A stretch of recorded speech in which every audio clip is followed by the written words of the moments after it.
This is the Vic Feazell Show podcast, sponsored by Moroso Wood-Fired Pizzeria, Pinewood Coffee Roasters, and the law offices of Vic Feazell.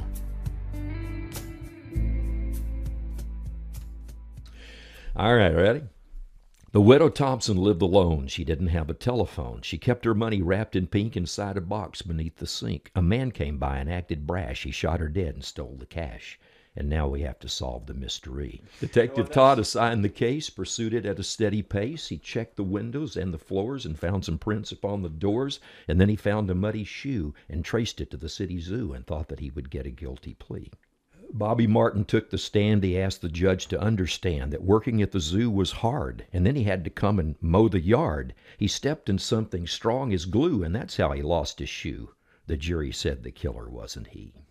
Detective Todd was told the news, so he returned to look for clues. And when he stooped to take a peek, he noticed there had been a leak. A man had come to fix the pipe, to mop the floor and gently wipe, and so he called the plumbing company. When Plumber Pearson testified, the judge and jury knew he lied. For when he came to fix the sink, he saw the money wrapped in pink.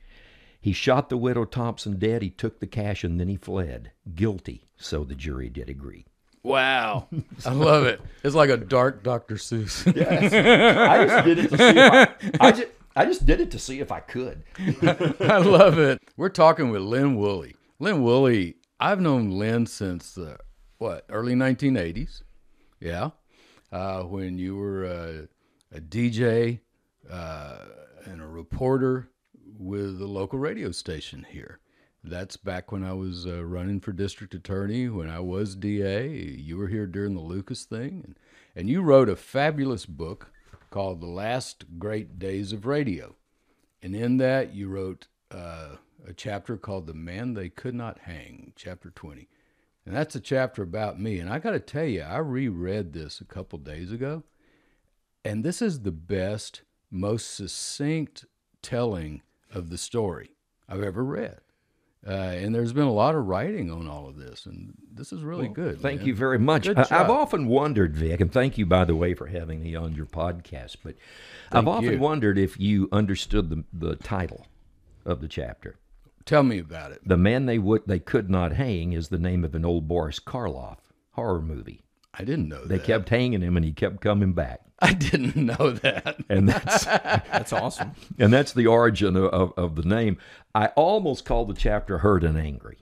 Oh, okay. Because you told me one time, and I never forgot this, and I've actually used it. When somebody wrongs you and you want to speak to the media, you say, I'm hurt and angry. I'm hurt and I'm angry. Hurt and angry. And I always loved that. And the next one after that is, and I'm disappointed. And here's why I'm disappointed. Exactly. Exactly. Yeah. So, tell us about your early days in radio here in Waco. How'd all that come about? Wow. Well, I was working in Temple at a AM/FM combo. Had a friend there that was working with me named Steve Cannon. I remember Steve. Well, we read Broadcasting Magazine back in those days, and we had always wanted to own a radio station. And one day, Steve walks into the control room of the FM station. I was doing a DJ show, and he says, Broadcasting Magazine has got a couple of windows open.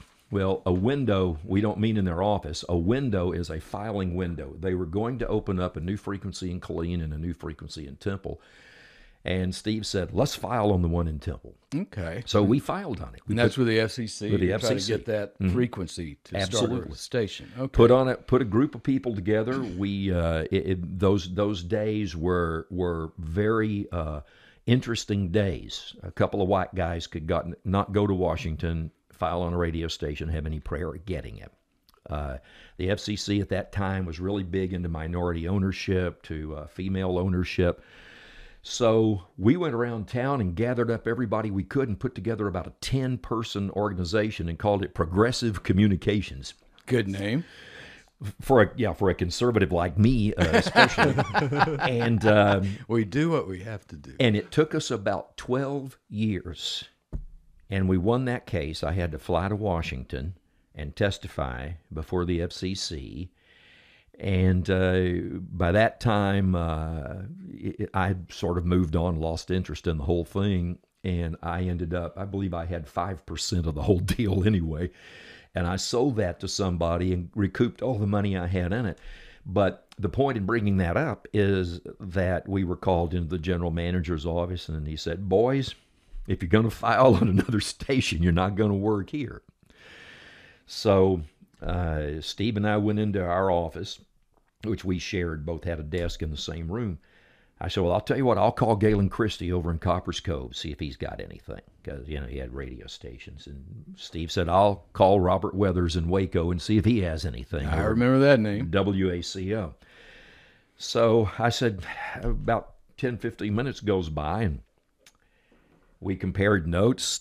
I said, Galen doesn't have anything in Copper's Cove. He says, Robert just hired us on the phone. Oh, wow. I said, we've never met Robert. He said, I don't care. He just hired us on the phone. I said, are you serious? He said, we got to go meet him. Well, is he going to pay us? He says, I don't know. What are we going to do? He says, I don't know. So we drove to Waco, and Robert said he wanted me to be the news side, and he wanted Steve to do disc jockey work. And so for 2 years, almost to the day, I read the news, or wrote and read the news on WACO 1460, which is now up in Burleson or something. Okay. And back then it was right here in Waco. In Waco, WACO. Absolutely. One of 5 stations in Texas with a W call sign. Right. And Steve became the morning disc jockey on what was then KHOO FM, which is now Waco 100. Now, the interesting thing was that Jim Miller, who just passed away, rest his soul, great guy, Jim was the morning announcer on the AM, and it was country, and Mr. Weathers listened to it religiously. The FM was a pain to him. He had an FM because he had to have an FM. He was an old-style guy. He loved his AM, which I do too, by the way. He loved his AM, and he did not care for his FM. And all he cared about was that it made money, and he didn't listen to it. Wow. So Steve and I decided that we would have a little fun. Okay. So we created a character, or resurrected a character that Steve had done at another station named Charlie Bob. He was of Eastern European extract, shall we say, and his last name therefore ended in Czech. Like so many do around the Temple area. So right. We named him Charlie Bob Bounce-A-Check. And Charlie Bob had a gruff voice. Good morning there, Mr. Woolley. Good morning, Mr. Cannon. And it was kind of like that. And Steve, I remember that. They were funny. Jonathan, these guys were funny. I'd listen to them. I'd just crack up. Bill Hecky, the weather guy, told us a joke, an Aggie joke, that I won't repeat right now because it's kind of on the nasty side, but I can if you'd like. But the punchline was there was supposedly a girl in Bryan College Station by the name of Hughie Peppolini, HUGEPIPELINE. And she was supposedly the sexiest girl in Bryan College Station. And, well, Charlie Bob, why? Well, there's a headline in the Bryan College Station paper that say 150 workers lay Hughie Peppolini. And so we decided it was a great name, and so we stole the name, made it an Italian guy from Hackensack, I think, New Jersey, and he became our bodyguard. And he had, this kind of an accent. I am Hughie Peppolini. I am the alleged bodyguard of the alleged bodies of Cannon and Woolley. Sounds a little bit like Dan Moroso. It does. It does. And so that's what we did. So we had Charlie Bob Bounce-A-Check, Hughie Peppolini, and probably the most popular character we had in Waco came about by an interesting combination. We wanted to do an old lady. And we didn't want to steal anybody else's idea. Ken Dow at KLIF in Dallas had done Granny Emma. And I recently read on Facebook where Ken was interviewed on Facebook just within the last few months. And somebody said, how did you come up with the name Emma for your granny? So I took the most antiquated, odd nobody would ever possibly name their baby because it sounds like your ancient name, Emma. He said, now it's the classiest name, and every baby girl in America is named Emma. And then later, Gary Gosney, who is still a practicing veterinarian in Temple, and who is a guy who walks in the room, and you know he's got a degree from Texas A&M, and maybe that's part of the mystique, but you just laugh. The guy's hilarious. He's a great vet, by the way. Absolutely great. He and Cannon had done a morning show at KTEM where he had a character named Aunt Mabel. Okay. And Aunt Mabel was always off mic. And it was always, Cannon, go get me a cup of coffee. Don't put any of that powdered crap in it. And stuff like that. On one day I'm driving down the street listening to this morning show, and they got tickled. And for about 5 minutes, you heard this snickering in the background. They couldn't talk. They literally couldn't talk. Yes, Mr. Cannon, my grandfather was a retired naval proctologist. He was? What was his rank? He was a rear admiral. And so it was crazy. So Cannon and I decided we'd do that stuff. So we created our own old lady character, and we named her Miss Lillian. Now, if you will recall, Jimmy Carter's mother yes. was named Lillian, and Yes. we needed a last name, and I said, well, Lucy Ricardo on I Love Lucy was Lucy McGillicuddy. Yes. So she became Lillian McGillicuddy. Now we needed a name for her morning show. Well, there was a lady in the Waco Tribune Herald of that time named Lynn, and I can't remember her last name, but it was called Lynn's Helpline, and you sent her in letters, and she would answer them in Lynn's Helpline. So we called it Miss Lillian's Helpline. Okay. And we did it every morning at 7:30, directly following Paul Harvey, which meant we had the biggest audience in the city at that time. The rest of the story. So I'd come in the morning, I'd write a letter to Miss Lillian, and then I'd write the answer, and I'd make a copy of it and give it to Cannon. Now, we were in different rooms. We were 3 rooms apart, but it didn't matter. I could see him through the glass. And so Miss Lillian would come in and talk for a minute, and then we'd say, all right, well, Miss Lillian, I have today's letter. And it would always be something totally insane. It would be, and I would always use an alliterative city name, like Perplexed in Pendleton or something like that. So one morning I came in and I said, all right, here's the letter. Go ahead, Mr. Woolley, I'm listening. And I would say, Miss Lillian, this is from Perplexed in Pendleton. It says, I understand that there are absolutely no women in the Soviet Union or in Russia named Ruth. Is that true? Is there a ban on the name? I mean, what's the deal? And it's signed Perplexed in Pendleton.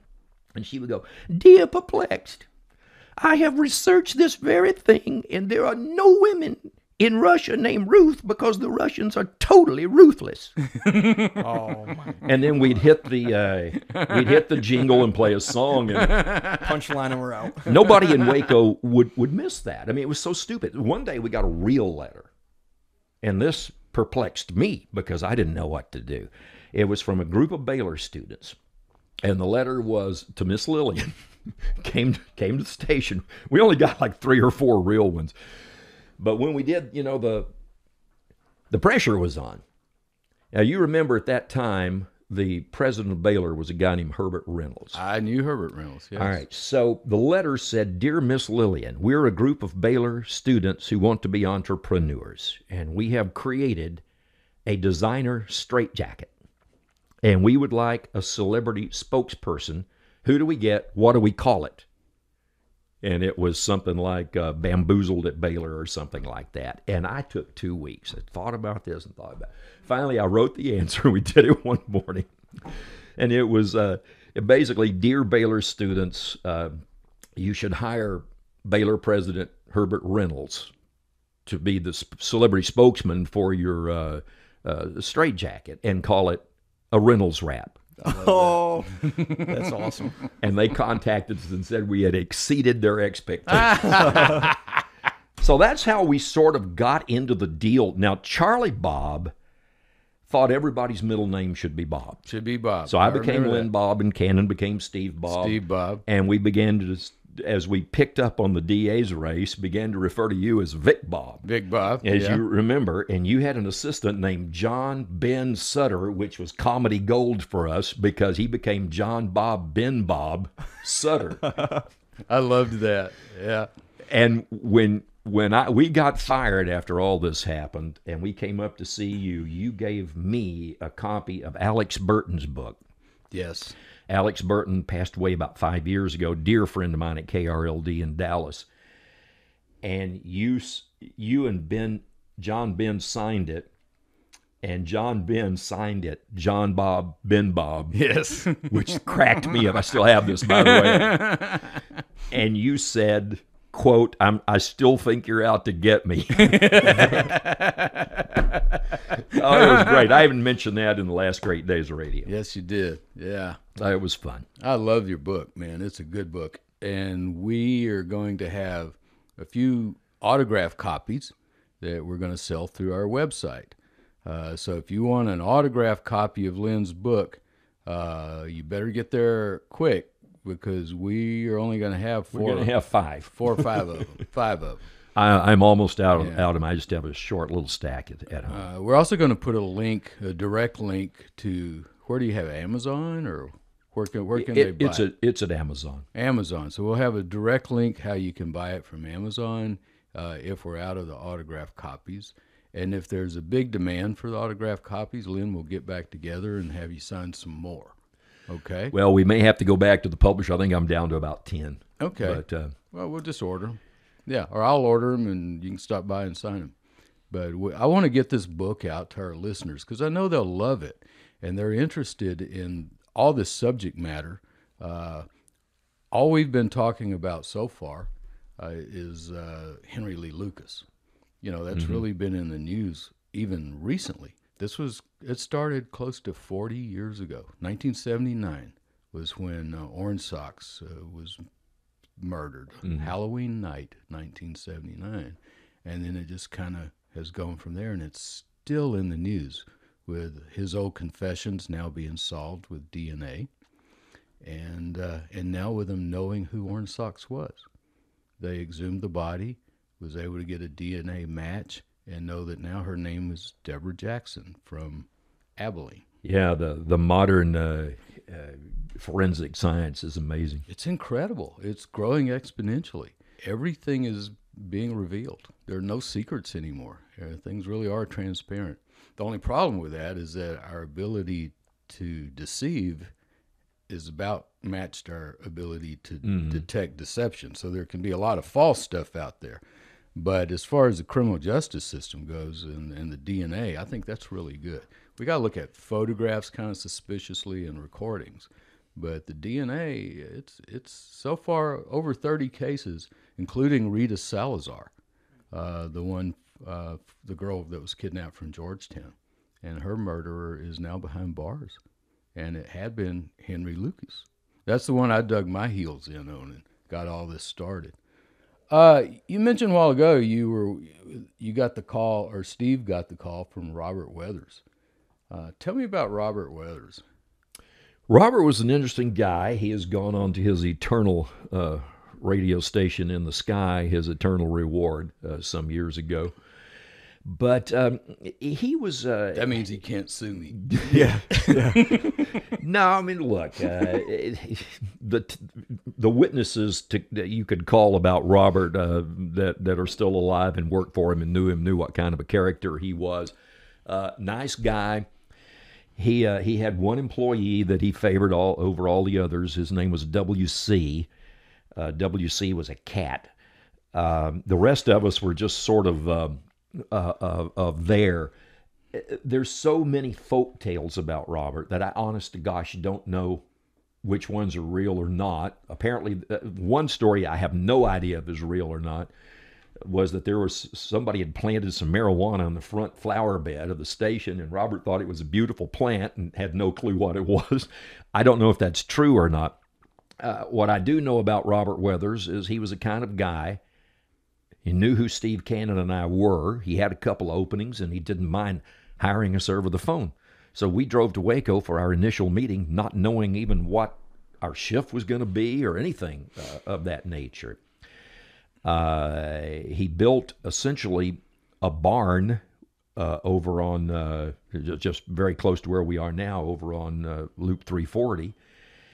And it's been renovated by iHeartRadio. It's a very nice place now. But in those days, there was a very, very interesting feature about that building. And that is, those were back in the days before consolidation. So we had WACO 1460 AM, we had KHU 99.9 FM, and that was it. Now I think there's 6 or 7 stations in that building. And so they've redone the whole inside. But back in those days, you walked in, there was a reception area. You'd go on past that, turn left, there was a hall. Robert's office was there. He had put everything in glass. The whole building was glass. I mean, you had a little bit of a wall, and then the glass would start and go on up. So basically, he could look through from his office and see what everybody was doing at any given time. And, of course, radio stations are often made with glass, but this was more than I'd ever seen. I mean, it was just, It was his easy spying system before we could put cameras in rooms and things like that. Robert kept an eye on everybody. He kept an eye on everybody. Robert had a reputation for being pretty controlling. But Robert did not listen to the FM, and that's the key. That's the key to what happened with regard to you. But I mentioned a feature of that building that was absolutely incredible. All right, here's what it was. On the front of that building, it said WACO 1460 AM, 99.9 FM, Channel 25. All right, so you walk in the building, and there's no TV station. But there was a very, very large area that had been reserved for a TV station. And Robert and his organization, and I would have to go back, Harris Communications comes to mind, that may not be right, but they had filed for the Open TV application for Channel 25. Okay. Back in those days, the Waco Temple market had an NBC and a CBS, did not have an ABC affiliate, and Fox didn't exist at the time. 25 is a real going concern in Waco now. Well, it is. Yeah. But here's the funny thing. While we were there, sometime around 1985, Robert Mann filed for the channel or bought the license from Harris or whatever. He acquired it at any rate. And he began to start building a station over at New Road and Bagby, I believe, which is still there today. That's where my good friend Ann Harder works. And Robert didn't want to take that TV sign down. He just wanted a TV station so bad. And people would go say, Robert, KXXV is on the air. They're Channel 25. Should we take the Channel 25 sign down? Robert would go, no, I don't want to take the Channel 25. So that sign stayed up for years. That's funny. After somebody else built Channel 25. And then one day, Dave Fricker just went in there and started filling out that space that was going to be a TV studio, made it into the snack bar and the break room. So with yeah, Channel 25. So he liked that sign. So we had a Channel 25 sign. We had a room for a studio. We had a cat. I don't know. It was an interesting place to work. Sounds like it. Now I had heard that Robert was pretty well connected, or at least wanted to be well connected with the Waco power structure. City manager David Smith and Smith's friends. Yeah, no question about it. Robert was definitely a creature of the establishment, and that's sort of how this all fell into place. Yeah. Cannon and I lived in Cannon lived in Troy. I lived in Temple. Troy's 30 miles away. Temple's maybe 35 miles away. Yeah. And we didn't live in Waco. So we'd drive up here in the morning, arrive at 5:30 in the morning. Now you guys live in Temple? I still live there now, and I think Steve still lives in Troy. Yeah. Yeah, okay. So we'd get up here about 5:30, 12 noonish or so. We'd go home. Uh-huh. We didn't eat in a lot of the. I mean, we'd got a Whataburger from now time to time. We didn't eat in the restaurants or go to the city council meetings unless I was covering them or something. And so there was no real downside, since we got the Waco Trib every morning to read Lynn's helpline and get good material for Miss Lillian. But there was no downside to us having a good time. Right. And as you remember, we were never nasty. We were never profane. No.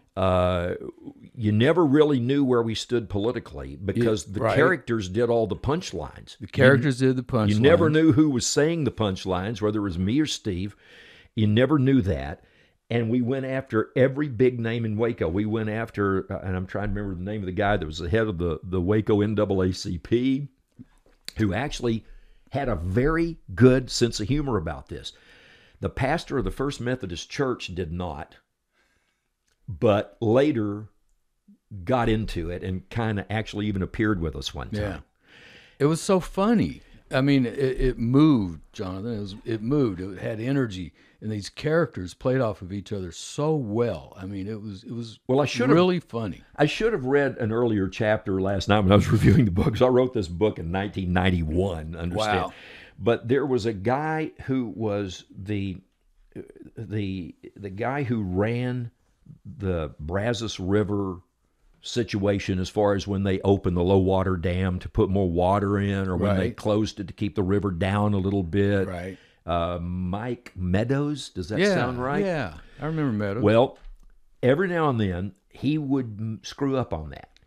And this big, huge riverboat that you could book for parties, and it had a kitchen on it, and The Brazos Queen. The Brazos Queen Uh-huh. would get bogged in the mud if he didn't operate that gate just right. That's right. So one morning, Charlie Bob comes in. He says, "Well, boys, the Brazos Queen is docked in the mud again." Cannon would say, "Well, whose fault is that?" And Charlie Bob would say, "Well, it's a damn commissioner." I said, "Charlie Bob, I think you mean the damn commissioner." He said, "No, it's the damn commissioner. He's the one that won't do that gate right." Well, we did that bit every time the Brazos Queen got docked in the mud. It was the damn commissioner's fault. I was at a city council meeting one time, and I saw Mike Meadows, and I tried to sneak out, and he recognized me.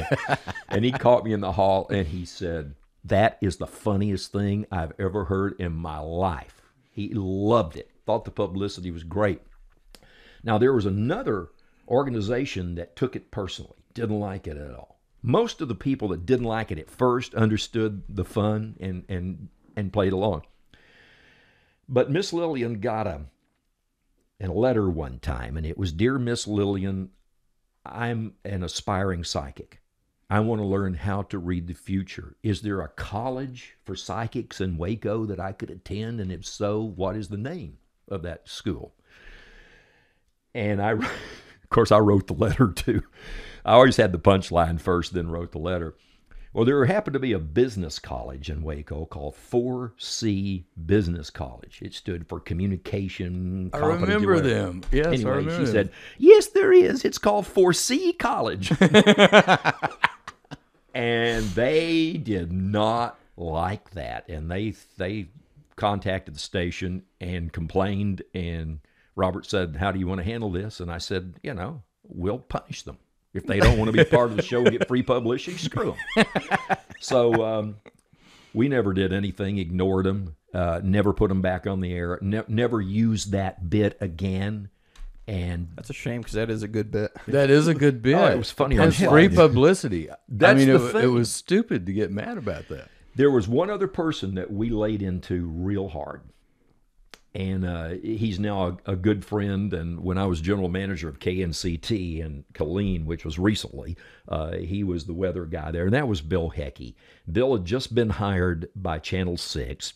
And there was a little buzz about Bill. And, he was a retired military meteorologist. He actually was a meteorologist. And we came on and did his family tree one time. We'd never met Bill. We did his entire family tree. So we had like George Washington Heckey, who could not be a meteorologist because he couldn't tell a lie. And we said, and then there was Noah Heckey, who said it was going to be clear to partly cloudy for the next 40 days. And we just had fun with stuff like that. And Heckey didn't know what to think. So he called us, complained a little bit. We ended up meeting him at a restaurant out on the highway between Temple and Waco. and told him what we, that we were just having a good time. And then he said, sure, I'll be on your show. And so we became friends with Hecky and actually shared an office with him for about a year. Wow. John Ben Sutter used to tape record your bits that you'd do about me and him. No kidding. And then play them to the staff through the day. Or when we'd go to lunch, he'd go, listen to what they did today. And we got a kick out of it. We loved it. Well, it got to be a challenge because our audience wanted more. I mean, we were top rated. Yes. And our audience wanted more of this stuff. And, how far can you push the envelope? And you had the DA newsletter, too. I can't remember the contents of it, but it was we always created funny. the DA newsletter, which was totally fake. And, of course, anything the characters did, was like that.